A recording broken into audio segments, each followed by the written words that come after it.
Welcome to Game Reads. I'm your host, Sean Callahan, and I'm here today with Taj McCoy L. Hey, Taj. How you doing, Sean? Good to see you. I'm doing awesome, man. Thanks for being here. Thank you for inviting me. I'm happy to have you, dude. So you're a new writer. You have your debut book, which is Ruins of Majesta, Volume 1. Blood and Cupcakes. With very little blood in it. Yes, I know. I love that title, dude. And speaking of cool titles, your name, Taj McCoy L. Now, I'm Irish, so I get the McCoy. So where does the Taj and the L come into play? When I was born, my father was in love with a blues musician named Taj Mahal. And so he gave me that name, which was awesome. And the L actually came about when Taj L was my stage name. I would go out and do poetry as Taj L. So that's how the L came about. You were a slam poet, you said, and I saw something about Jimmy Kimmel. What's up with that? Oh, okay. So the Roots are, his band on the show. Actually, when I was a teenager, they used to perform on Fifth and South, and I actually used to rap with them on the corner. I was actually part of their original crew called the Foreign Objects, so that was pretty fun. You weren't doing any rap battles? I have done rap battles, and it's been a long time since I've done a rap battle because, again, things are a little bit different in the country. Well, I have a section at the end of this that I call Battle Who Wins, and I might have to do a little rapping with that, and it's going to be hilarious because I am probably the world's worst Irish rapper ever. So but we'll have fun with that. Just so you know, I'm automatically going to say I'm going to win just because, I still have my ego as an MC. Of course. No. That MC ego will never die. It's like, I will destroy you and the 9 worlds. Nice. This book, the cover makes it seem like it's a little YA, young adults. Is it YA? I consider it to be YA because the content is, approachable from pretty much anybody. Like an internet savvy 12-year-old could read it. And literally the only thing in there that would make a couple of parents pause would be the "that's what she said" jokes. People have been like, I can't imagine this little girl, because my main character is an 11-year-old girl. Like, I can't imagine her, saying "that's what she said." So she's so in depth with the gaming world that a "that's what she said" joke is nothing. And she's heard worse. Her name is Maya. Maya, but she's got some other cool names like Princess. Oh, her in-game name is Pretty Princess Cuddle Fluff. So just, imagine, strawberry shortcake with a little bit of Rainbow Bright and a big hammer. She gets, as a starting noob, she basically gets the only weapon that her character has, which is so heavy for her that it drains her stamina. And I won't go any more of that because that's right in the beginning of the story, and it's pretty funny. And you have lots of cool names in there. I mean, forget about the tech side of things. We'll get in that in a second. But Mr. Creepy, Crash, Creeperstein. Oh, creepy. When she's talking about that dead creepy guy, she's like, Creepy McCreeperstein. Oh, yeah. Flarfing stuff, Shaz, and Narsty, and what is it? Balakwanon? Balkion. Balkion. Man, that's a tongue twister. How do you come up with these names, dude?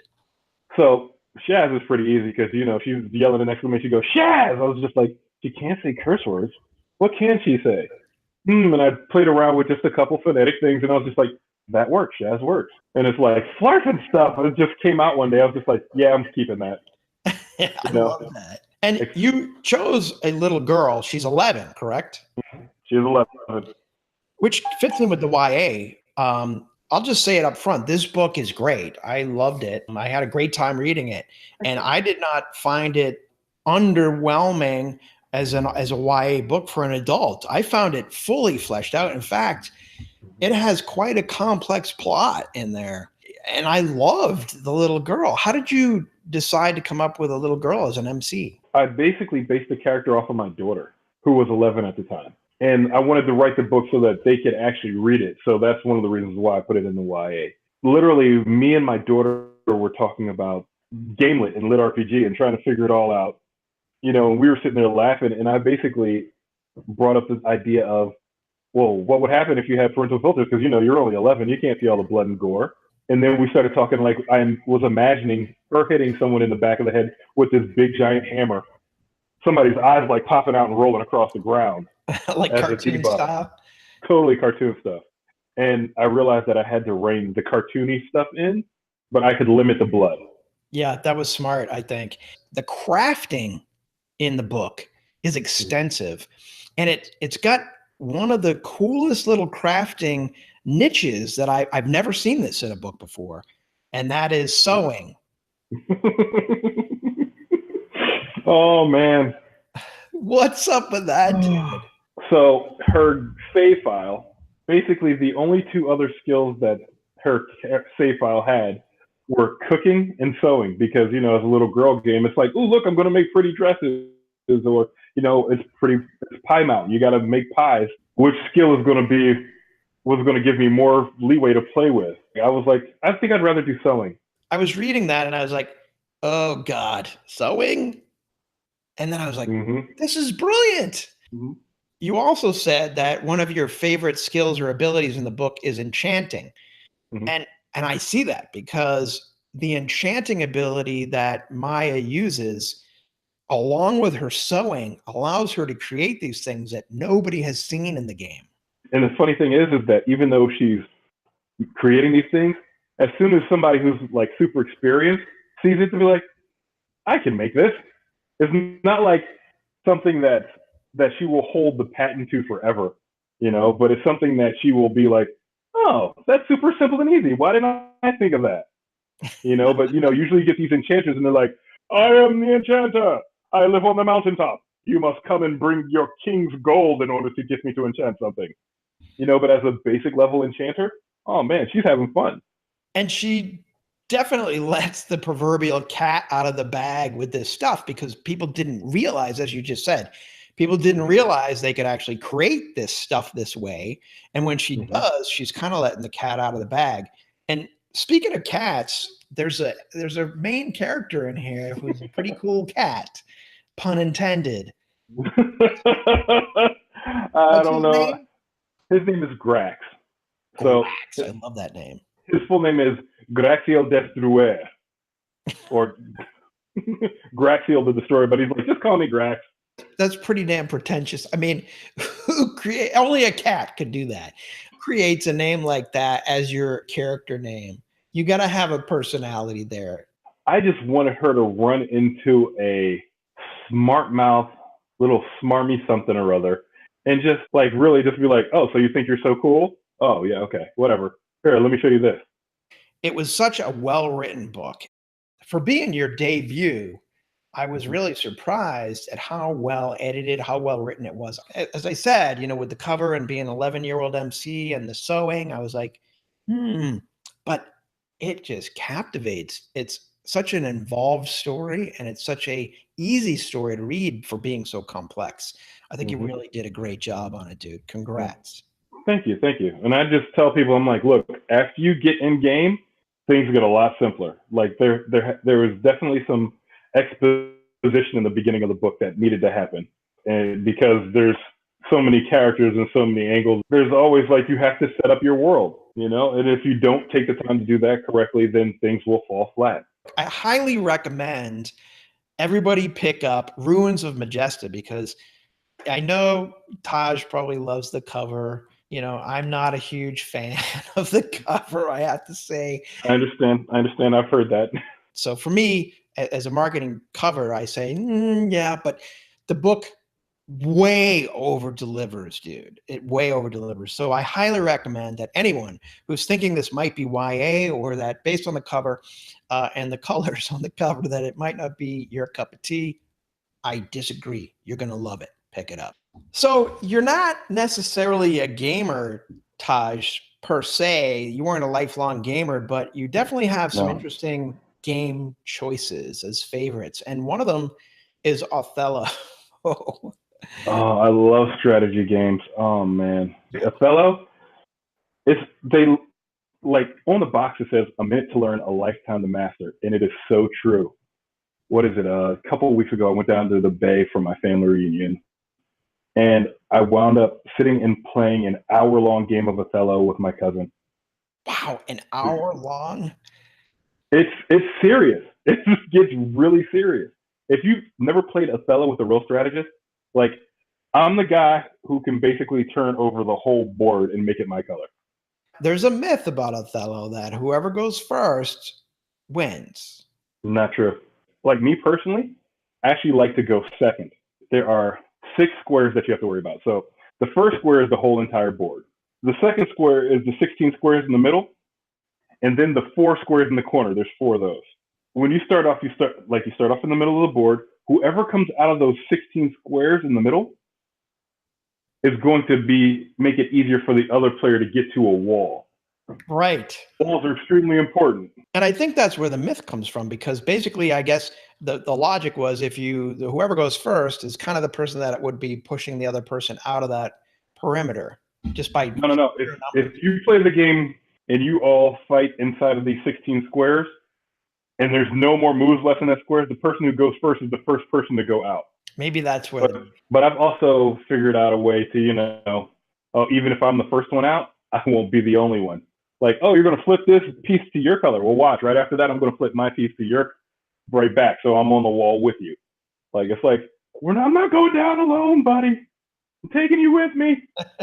Yeah. Games where there is a large amount of strategy, where you actually have to plan and think forward for a bunch of moves, I really love. That's one of the reasons why I love chess.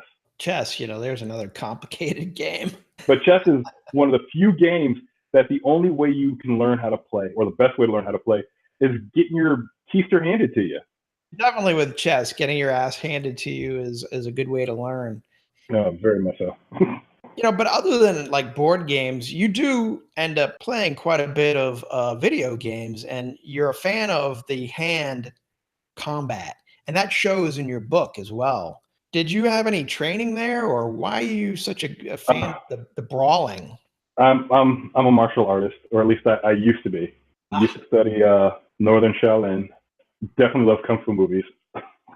Oh my god, I love kung fu movies. Even if you have an armed opponent and you're unarmed, people always feel like you're at a disadvantage, and that's not necessarily true. Especially if the person doesn't know how to use the weapon. If somebody's trying to stab you like this, if you can catch them under the elbow, I'm gonna be all up here. It's like, what's gonna happen? I had to put myself in each of the characters' positions for the fight. Like, what's going on in this person's head? What are they thinking? Like, how is this actually going to play out? It's pretty interesting. Like, I lost that arm. Boop. What can I do now? I also love when you see a fight scene and somebody just embarrasses someone. That definitely happens in your book. That's for sure. It's not just a fight. It's to tamp down your ego a bit. Right. Or enrage you. Because, if you're unstable, then we'll have fun with that too. Another interesting thing that you said was one of your favorite anti-heroes is Deadpool. Oh, yes. Very much so. Now, is that from the comic book days, or is that from the movie? I still have a copy of Cable and Deadpool #1. Wow. I stopped collecting comic books in the 90s. I'm pretty sure my comics aren't worth anything because that's when the comic book boom started. But I've just got like crates and crates of comic books, and I'm just waiting for the day that I can pull them out and share them with my kids. Once they all understand how to correctly hold a comic book and to put it back in the sleeve and not to leave it around, because even if I give these to you and you destroy them, I'll still be mad. I love Preacher, again, based on a comic book. Yeah, Preacher's the Marvel, the DC TV universe is kind of fun, but I actually gave up on a bunch of their shows, except for Gotham. Gotham still has that dark edge that I like. Marvel is doing wonders on Netflix, except they destroyed Iron Fist. Like, Iron Fist isn't, like, he was just weepy, like, I got a magical fist. What am I going to do with it? I'm just like, go away. Like, I didn't even watch The Defenders. I love Jessica Jones, Luke Cage, Daredevil. And as a matter of fact, in that order, I love Jessica Jones, Luke Cage, and Daredevil. I actually have to check out The Punisher. I still haven't done that yet, but it'll be nice to see Shane alive again because I'm a Walking Dead fan as well. We're a big fan of Walking Dead as well. And I actually live in Walking Dead territory. I mean, I have this loop that I run around neighborhoods in my area. And I was running and I looked up and there was 6 zombies from the Walking Dead set smoking and joking on the side of the road waiting for their scene. And Nice. yeah. In fact, last night we were down at Nick and Norm's, which is a burger joint not too far down the road from me. And it's owned by Greg Nicotero and Norman Reedus. Nice. And Nice. yeah, it's a great place. In fact, last night when we were out there, we come out of the restaurant and like this Negan lookalike comes walking in with the Lucille and everything with the blonde eye. Nice. It's definitely fun. You also have an interesting beverage choice. I've never seen this. I kind of like the sound of it, I have to admit. It's dirty white chai with 2 shots, not 1, but 2 of white espresso and 2 pumps, not 1, of chocolate. Exactly. All right. So I have an enormous sweet tooth. In town, there's a place that makes this drink called a dirty white chai. So it's a white chai with a shot of white espresso in it. All right. So I get 2 shots because I got things to do. But I'm like, I want it to be a little bit sweeter. Add some chocolate, like 2 pumps of chocolate. It's like, oh my God, so good. This caffeine. Well, I've got to say, dirty white chai just sounds pretty cool, no matter what happens with the chocolate. You also said that if you were to have a superpower, it would be dimensional jumping. So basically, I would exist in all multiverses, kind of, sort of. Like it. I don't know. Everybody wants these superpowers, or they're like, I can fight, I can fly, I can do all these things. I'm like, I'm too old for all that. I just want my life to be comfortable. I want to go to the world where that pickup line worked. You know what I mean? Like, where I buy the winning lottery ticket. So it's just like if I had a dimensional pocket, I could like put stuff in and be like to take along with me. I was like, oh, okay. Here's this money. Here are these credits. But that could also devolve very rapidly into just because you jumped into the dimension where you had the $5 in your pocket to get the coffee, doesn't mean that there's not a zombie apocalypse going on. Right. So it's like, whoa, okay. So it's, it could definitely happen. Now I'm having book ideas. Great. Thank you. Thanks for helping me flesh that out.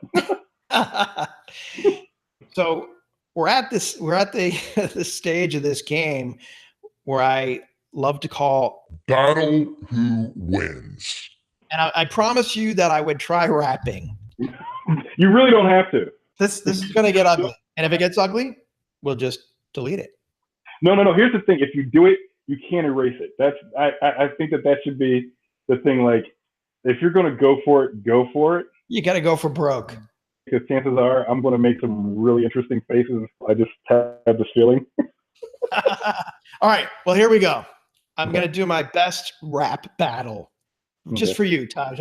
This is probably never going to be reproduced, so enjoy it, fans. So here we go. We get the battle who wins. We got Taj McCoy on this end. I'm giving you the battle, Taj. The battle of the cakes. We got the cupcake and the layer cake. Which is going to be?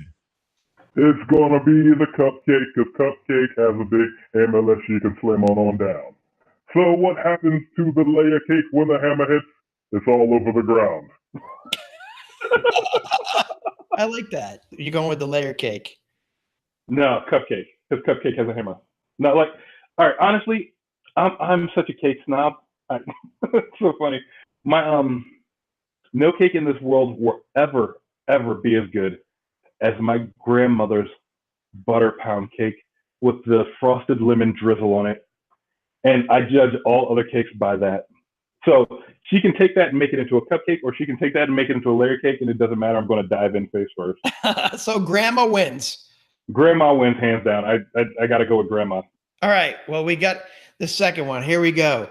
We got the battle of the tech. We got the drones over here. We got drones over here with who knows where. We got the tech. We got the nanos. We got the transformers. Which are going to be? Battle who wins, Taj? Tell me. All right. So Decepticons, Autobots, Bumblebee, Optimus, maybe got some minor holes all in the carapace. If the nano drones get in, they'll probably win, but if not, then Jazz would be able to shoot him with a sound frequency gun. But he's dead now. They killed the Black Transformer, Sean. They killed the Black Transformer. Oh. Why? What were they thinking? It's like, hey, let's give a shout out to Scatman Carruthers. Nope, sorry. He's dead, so is your character. Oh, man. So in that battle, so unless the Transformers came up with some tech to like defeat or disable the nanodromes, then I would definitely have to go with the nanoswarm, especially if they're, learning and self-repairing. Even if they just get into places and do nothing, it's like, But which is cooler? Now, if you ask me which is cooler, Transformers are definitely cooler. But Transformers are cooler, but drones win. In the end. Yeah. Drones. In the end, the drones will win. Nanodrones, specifically. Nanodrones. Nanodrones. Yeah. Regular drones, not a problem. All right. Next battle. Here we go. Mm-hmm. You got the Battle of the Axes. There are a lot of Haxes. You got the Vikings and the Dwarves. Which one do you laxes? I don't know. That's a rhyme. Okay, so it works. It's poetic license. Battle of the Dwarves, battling with Vikings, battle in between. Let's see who I'm liking. Vikings got the bloodlust, barbarian rage, but the Dwarves have been around for many ages. I don't know. Deep inside the caves, they always build these societies that are quite brave. Line up shield to shield and slamming them hammers down. I think I'm going to live in Dwarven Town. Yeah.